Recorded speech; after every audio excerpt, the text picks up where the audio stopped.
Hi class 3 students, we are doing the revision of chapter 2.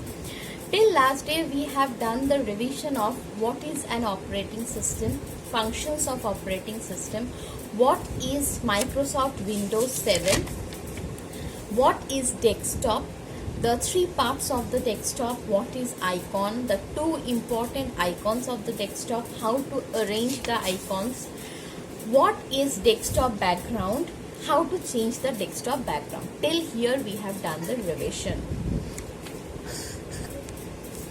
Now let's start today's class from screensaver. Everyone open page 23. What is screensaver?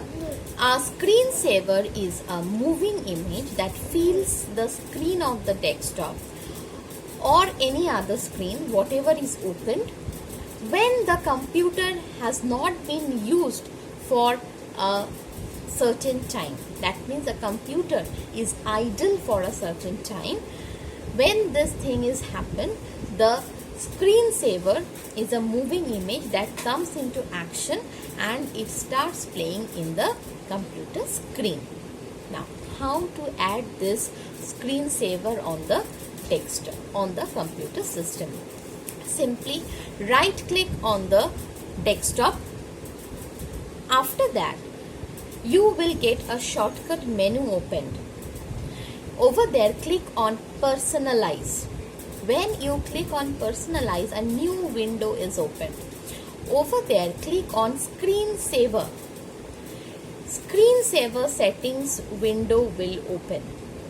Over there, click on the first drop down list.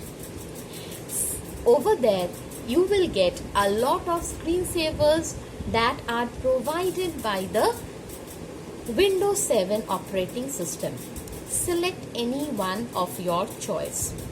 Then you can see how it will appear in the box inside the window or by clicking on the preview button.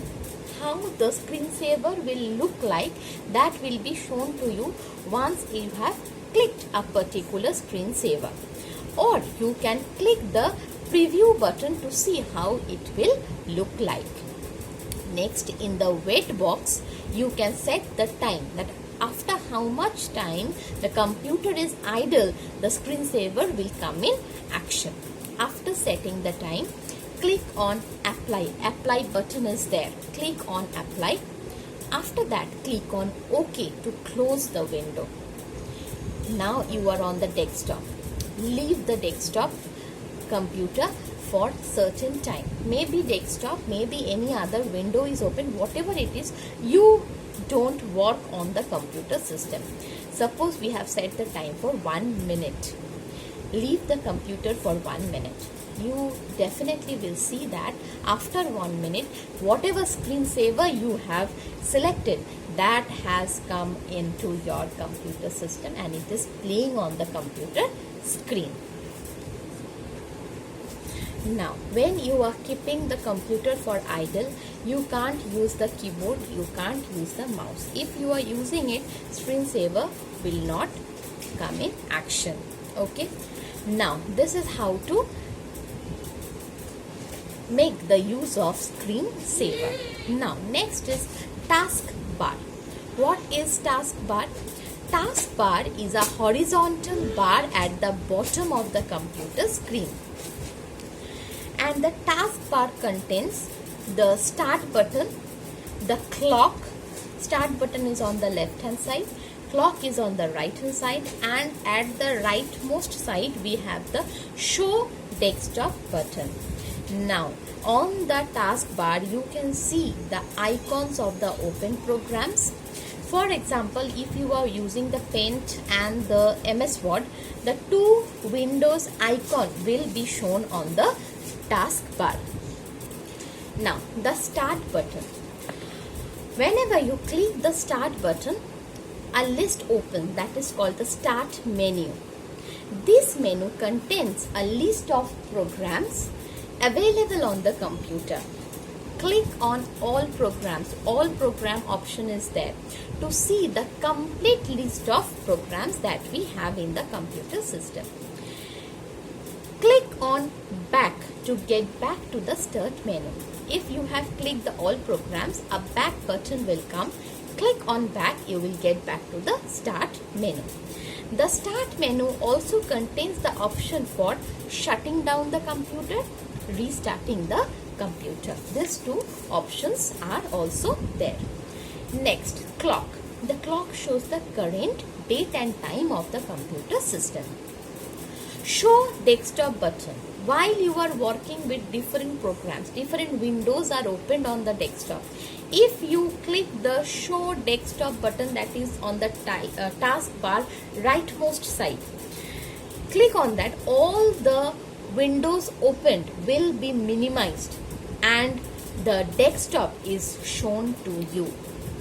Next, changing the position of the taskbar.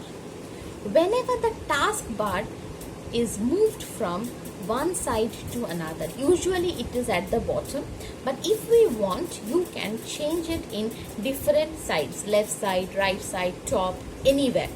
How to do that? Click the mouse pointer on the empty space of the taskbar where there is no buttons. Drag it to any side that we want and release it using the mouse. Select it, drag it and leave it any side. After that, you will see that the taskbar has changed the position. Now, sometimes you will find that the taskbar position you can't change. You can't click and drag it. That means the taskbar position is locked. How to open it? Right click on the taskbar empty area. A list will open. Over there, a locked option is there. Click on it. The lock will be opened. Now you can select the taskbar, drag the taskbar and leave it. And the taskbar position will be changed. And now suppose you want to lock that position, whatever you have changed. Right click on the taskbar empty area again. Again the same list will come. Over there, again click the locked button and the position of the taskbar will be locked. So this is how to change the position of the taskbar. Now in this chapter, some pointers, mouse pointers are shown, like the normal pointer, I-beam pointer, busy pointer, working in background pointer. You have to learn these pointers. Normal pointers means you can use it to select, click, anything you can do. I-beam pointer means a particular location is there, you can change that location for typing. Busy pointer means the computer is busy and we people have to wait. Working in background means the computer is doing something, some work in the background, still we can work on it. Now this is the final revision of chapter 2. Now I think everyone has got the book exercise and CW copy work. Please start finishing your work and send me the work for correction at dphjhelpdesk@gmail.com.